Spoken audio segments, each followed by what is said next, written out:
Alright, on day 1 of PulseCon 2022, we got a lot of new reveals for Transformers, mostly centered around year 2 of Legacy called Evolution. And starting off, this video was slightly delayed because we had a lot of rain from Hurricane Ian, and I just didn't want to record anything with a whole bunch of rain coming down, so this is getting to you slightly late. But hey, as usual, I wanted to offer my thoughts on everything shown here. So first off, let's start with a non-Legacy thing, which was the Light Bright. Funny thing is, I was just talking with my girlfriend a couple weeks ago saying, like, is Light Bright even still a thing? So I had no idea. I haven't seen one in a long time. Haven't really cared to go look, I guess. But yeah, we're getting a Transformer edition one that has Optimus Prime on it, and it looks pretty cool. Probably not something that I'll get, but it's neat. I dig it. Getting into the meat of everything, let's look at Legacy Evolution and the art that was shown off for it. I believe this is supposed to be the packaging art, but I don't know for sure. I can't remember if that was mentioned during the stream or not. But we got a lot of cool stuff. We got a lot of Junkions down at the bottom. Going up the left side, you see the Dinobots, Crosscut, Needle Nose, Leo Prime, an animated space bridge behind Leo Prime, and my friend the Sheep Wielder pointed that out to me. You should check him out. He's pretty awesome. There's Breakdown, and going over into the middle, there is what appears to be Tarn's face, although I've heard some speculation that this might not actually be Tarn, despite looking a lot like him. Like, the face here even has the scars over the eye. But apparently during the stream, it was possibly hinted that there's a lot of different things, and a lot of people are saying this might be the head or face of next year's Titan, because in the top right corner you can see the Nemesis. So the thinking is maybe we'll get something similar to the Ark in Kingdom, where the Ark was the Autobot spaceship and turned into a reference to the last Autobot character that has the Autobot symbol as a face. So we might be getting the Nemesis that turns into a character with a Decepticon logo based face. And who knows, this likely might not even be the case. It's just, I've seen that out there. Then above him, the thing I'm most excited about, we've got Armada Optimus Prime. He's coming out of a portal, and it's been hinted at that he is next year's Commander class, and some eagle-eyed people have pointed out that he looks very similar to that prototype that was shown years ago, so we might finally be getting that. I'll take just about any Armada Optimus Prime, but I would really love if that thing could finally come out, even though I'm sure it won't be exactly the same. As pointed out before, there is the Nemesis in one of the Quintesson ships. Underneath them is Legacy G2 Prime. Then underneath him is Armada Hotshot, who I think looks good, and he's got a bit from one of the Junkions on his arm, and that's because the Junkions are kind of acting like the new weaponizer, fossilizer dudes for this line. And then down towards the center, you can see a group of Insecticons with the rest of the squad, so we're definitely gonna get the other ones. And yeah, very cool art. I like this a lot. Love the colors and everything. Looks super cool. And now to the figures, and I'm gonna try to do it all in the same basic order that the stream did. But starting off, we have Core Class Slug, the G1 Dinobot, and mini rant here incoming. God damn it, man, we're getting another group of G1 Dinobots before Studio Series finishes the Age of Extinction movie Dinobots. What the hell? Anyway, Slug looks perfectly alright. The robot mode's okay. The Triceratops mode, the legs are a bit long or tall, I'm not really sure. But otherwise, he's okay for a Core Class. And then there's Core Class Sludge. I almost accidentally called him Poor Class Sludge, but like, dinosaur mode is okay. And then the robot mode, like, for the most part doesn't look bad until you see that he has the dinosaur mode legs just hanging off of his hips. It's easy to laugh at, but I'm giving it a pass just because, like, one, they're Core Class, there's less that they can do at that size and scale. But then they're also going to be a combiner. So this group of Dinobots will once again combine into Volcanicus. There's going to be some sacrifices there when you also include a combined mode. So it's kind of whatever for me. And those two actually form the chest, which is interesting. Now I'm like, what's Grimlock gonna be? And there's gonna be a sixth member of the Dinobots, who I believe people have said is going to be the character Scar, at least I'm assuming that's how it's pronounced, from IDW. And then we're getting a repaint of the Kingdom Core Class Soundwave into Sound Blaster. Looks good, but all of these are passes for me. Then getting into Deluxes, there is Breakdown, who has had a lot of discussion in the fandom, and I decided a while back to not pursue any more of the Stunticons. I only got Dragstrip, and he's good, but I just don't really care about the Stunticons or Menasor, so I'm just not gonna go for it. This guy doesn't look super great. Seems like he has a lot of chunk on his back, and there's been a lot of discussion about him being a retool of, I believe it's Wild Rider. And then I've seen some complaints about his vehicle mode not being super accurate either. That's kind of whatever for me. I don't know. It still seems like a decent car mode and an okay robot mode, but again, this isn't one I'm gonna go after. There's Needle Nose, with his 2 target masters, and overall this seems like a decent little set. He does have a good bit of the jet mode hanging down off of his back. I'm not very familiar with Needlenose as a character, so I can't really comment on how accurate this looks and whatnot, but it seems like an okay set. I just feel like Needlenose looks a little bland. I don't know. I'm probably gonna skip this guy, but it's one that maybe if I see him on sale or something, I maybe wouldn't mind picking up. Then there's Armada Hotshot, who I am super hyped for. He looks very accurate to Hotshot in the show. He's got his Axle Zuka, which is freaking rad. He's got the engine block gun. I think the car mode looks good, but maybe a little flat. That's kind of whatever. It still looks pretty okay. My biggest issue with this guy though is that it looks like his knee articulation is going to be very limited because the windshield pieces come up pretty far, and in a lot of the pictures you see, I'm kind of scared that the knee posability that you see is about all there's going to be. Maybe those pieces can fold down and they just weren't here for some reason. I'm not really sure, but I'm still gonna get this guy regardless. Armada was my first big Transformers experience as a kid, so I love it. And then there is what I believe is the surprise of the reveals, Scrap Hook, who looks awesome. He's a Junkion. He has an awesome tow truck mode. He is supposed to be kind of like a weaponizer or fossilizer, and like apparently you can mix and match all sorts of parts, even in the vehicle mode. So like it could have front ends on both sides if you wanted to, or 2 back ends. Just some crazy stuff, and I find that a lot of fun. I wonder if we'll get more of these guys. I can't remember if they mentioned it, but it looks like there's a lot of possibilities, and hey, people love to buy multiple Junkions for stuff, so maybe here's another one to add to that, and you could buy a bunch and just create your own. That's all of the Deluxes, and we'll be getting into the Voyager classes next. I'll start off with Leo Prime, who I think looks fantastic. I think the Lion mode looks pretty good, although the face for it is a bit iffy, but I kind of found the big cat modes for Kingdom, Tigatron, and Cheetor to look a little iffy too, so this just seems to be continuing that trend for better or worse. But aside from the face, I don't really have a problem with the Lion mode on the whole. He also has the thing where his mane has weapons in it, which is pretty cool, and I think the robot mode looks fantastic. It looks pretty dead on to the Beast Wars 2 animation. It's got a lot of the weapons, and I almost feel like he kind of nails the proportions that the animation had, maybe a bit better than the Masterpiece version. I always felt like Lio Convoy in the show had a bit of a sort of squat look to him, and then like the Masterpiece, while it's definitely accurate, I just feel like it's maybe a bit more lanky, which that doesn't stop the Masterpiece figure from being awesome. I just feel like this one might have a bit more of that kind of squat-ish look, and maybe I'm wrong and he's not squat, but at least in this one picture I feel like he is a bit more squat. But yeah, this is a very solid looking Voyager. I'm pretty excited for him.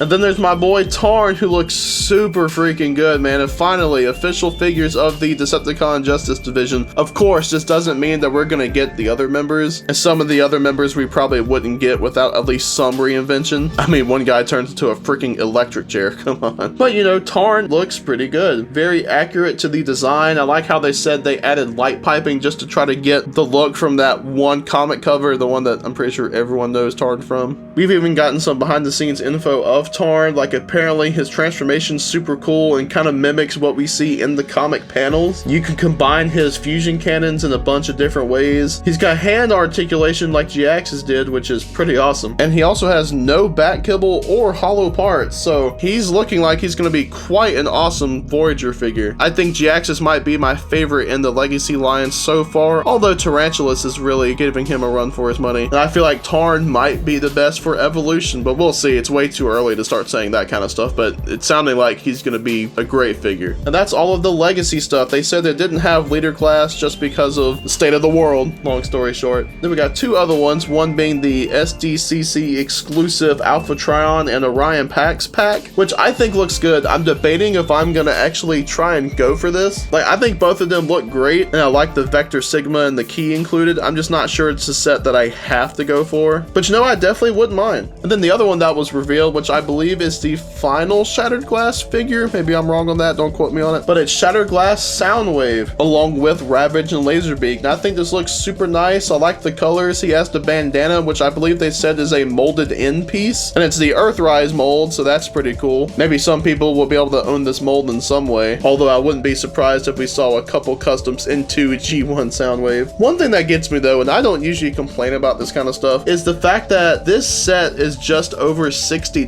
$60, and I'm just not really seeing it because the Netflix pack that had this mold originally, along with the 2 cassettes, was around $40. And I don't know, just with a little bit of new molding with the bandana and a comic book don't really equal an extra $20. You know, like I was gonna pre-order this whenever it popped up, but then that price really kept me from it, so I don't know. And I've already kind of missed out on a few of the Shattered Glass figures that I wish I'd gotten, like Jetfire. Maybe I just won't get this guy. But we'll see though, he looks nice. I wouldn't mind getting him, but I don't know, something about the $60 I'm just not feeling. So yeah, that's everything that was revealed on day 1 of PulseCon for Transformers. Which ones are you looking forward to most? Which ones are you gonna get? What are you gonna pass on? Let me know down in the comments. For me, I'm definitely planning on getting Armada Hotshot, Scrap Hook, Tarn, and Leo Prime. Also want to give a quick thing in saying that I am in the middle of editing my Revenge of the Fallen review, and this is going to be quite long. It's probably going to hit around an hour long. It's going to be my longest video so far, but I love Revenge of the Fallen, and I'm including a lot of trivia, definitely giving my thoughts on a lot of stuff, and I've even tried to edit down what I've already edited down, and there's just a lot for me to say. I don't know. I'll hopefully have that out soon, and I'm also hoping to have a decent bit of stuff going on for Halloween this year. I'm definitely going to be reviewing 2 horror movies, possibly 3, we'll see, one of which will be uploaded on Halloween Day, and of course along with a few other things too. So yeah, I just want to give you guys a quick update on that. But as always, I want to give a big thanks to everyone for watching, and have a good one.